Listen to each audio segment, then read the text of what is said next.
Shalom, selamat pagi buat anak-anak kami kelas 8C. Apa kabar, Nak? Oke, saya harapkan kamu tetap dalam keadaan sehat dan penuh semangat ya. Baik, supaya kita mulai pembelajaran kita ini, maka mari kita buka dengan doa. Dalam nama Bapa dan Putra dan Roh Kudus. Amin. Allah, Bapa kami yang Maha Pengasih, pada kesempatan ini juga kami datang kepadamu Tuhan untuk menyerahkan sepanjang hari ini. Semoga ya Tuhan Engkau tetap mendampingi anak didik kami dimanapun mereka berada. Tambahkan semangat belajar bagi mereka, supaya mereka tetap dapat mengikuti kegiatan pembelajaran ini dengan baik. Tambahkan juga kepada kami para gurunya, kesehatan jiwa dan raga, serta semangat yang kami butuhkan, supaya kami juga dapat memberikan pembelajaran ini kepada siswa kami dengan baik sesuai dengan kehendak-Mu. Inilah doa yang kami sampaikan kepadamu Tuhan, dengan perantaraan Kristus Tuhan kami. Amin. Bapa, Putra, dan Roh Kudus. Amin. Oke, selamat pagi anak-anak kami semua. Sebagai judul materi kita, yaitu kelanjutan daripada materi kemarin. Apa itu, Nak? Gangguan dan kelainan pada sistem pencernaan. Sebagai tujuan pembelajarannya, yaitu mengidentifikasi jenis-jenis kelainan dan penyakit pada sistem pencernaan. Oke kawan, sekarang kita masuk ke bagian yang ketiga ya. Nah, sebelum kita lanjutkan, Ibu mau bertanya sebentar. Yang pertama itu apa? Yang pertama adalah obesitas. Apa itu obesitas? Siapa yang tahu? Ayo. Siapa yang masih ingat apa itu obesitas? Obesitas itu merupakan suatu kondisi tubuh yang memiliki kandungan lemak yang berlebihan. Sedangkan yang berikut adalah karies gigi ataupun gigi berlubang, yang mana merupakan kerusakan gigi akibat infeksi bakteri yang merusak lapisan gigi, sehingga merusak struktur gigi. Untuk yang ketiga adalah MAH ataupun gastritis. Sakit MAH merupakan penyakit yang menyebabkan terjadinya peradangan atau iritasi pada lapisan lambung. MAH dapat diakibatkan oleh meningkatnya asam lambung, infeksi bakteri. Bakteri apa? Yaitu bakteri Helicobacter pylori. Juga bisa karena peningkatan asam lambung, atau mungkin karena stres, atau bisa jadi karena makan tidak teratur. Kemudian bisa jadi karena mengonsumsi makanan yang terlalu pedas, atau mungkin karena terlalu asam. Nah, untuk itu bagaimana caranya mencegah, atau bagaimana cara pencegahannya, Nak? Yang pertama adalah dengan makan teratur. Yang kedua, makanlah secukupnya. Ketiga, cuci tangan sebelum makan.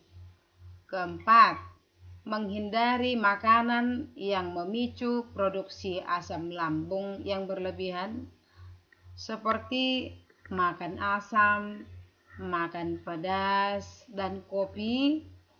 Lalu juga hindarilah rasa stres yang berlebihan. Jika penyebabnya bakteri Helicobacter pylori, dapat diobati dengan konsumsi obat antibiotik seperti amoxicillin dan tetracycline. Namun harus dengan resep dokter. Nah, kelainan dan penyakit yang keempat adalah hepatitis. Hepatitis merupakan penyakit peradangan pada hati.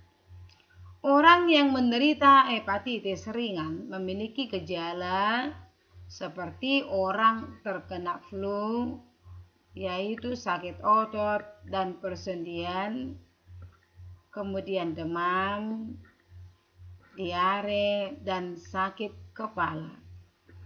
Penderita hepatitis akut dapat mengalami jaundice atau menguningnya kulit dan mata, membesarnya hati, dan membesarnya limfa. Hepatitis bila tidak segera ditangani dapat memicu fibrosis ataupun kerusakan pada hati dan sirosis atau gagal hati kronis.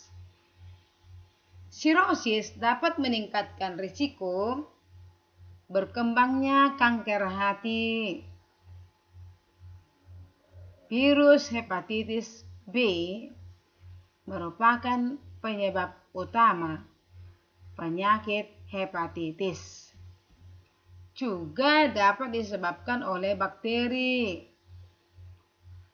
jamur protozoa, racun seperti alkohol, penggunaan obat secara terus-menerus seperti parasetamol. Sedangkan kelainan dan penyakit pada sistem pencernaan yang kelima adalah diare.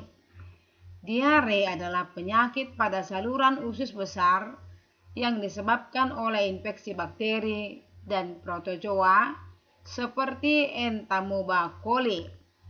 Ketika terjadi infeksi, dinding usus besar teriritasi, gerakan peristaltik meningkat, serta air tidak dapat diserap. Penderita diare dapat mengalami dehidrasi karena air dalam usus terus-menerus dikeluarkan. Selain itu, penderita diare juga akan mengalami mules di perut karena kontraksi otot pada usus besar yang terjadi secara terus-menerus. Maka, upaya mencegah diare antara lain: 1. Jagalah kebersihan makanan yang dimakan. Cuci tangan.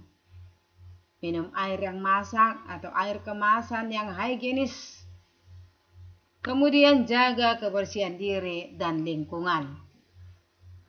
Apabila terkena diare, minumlah oralit atau larutan garam tambah gula untuk mengganti cairan yang banyak keluar saat diare. Atau makanlah Entron-Stop karena obat tersebut memiliki fungsi utama membantu proses pemadatan feses atau BAB, bukan menghentikan diare. Bila sakit diare belum teratasi, segeralah ke dokter atau medis setempat. Untuk pertemuan kita pada hari ini, Ibu tutup dulu sampai di sini. Dan Ibu ucapkan terima kasih atas perhatian kamu. Sebagai tugasmu nanti, Ibu akan kirimkan melalui WA ya nak. Oke, selamat pagi. Shalom. Kita tutup dengan doa. Bapa, Putra, dan Roh Kudus. Amin. Puji syukur kami aturkan kembali kepadamu Tuhan, di mana pada saat ini kami sudah menyelesaikan kegiatan pembelajaran kami. Bantu anak didik kami ya Tuhan, supaya mau memberi hatinya untuk mengikuti kegiatan ini dengan baik, sampai mereka paham dengan apa yang dijelaskan. Inilah doa yang kami sampaikan kepadamu Tuhan, karena Kristus Tuhan kami. Amin. Bapa dan Putra dan Roh Kudus. Amin.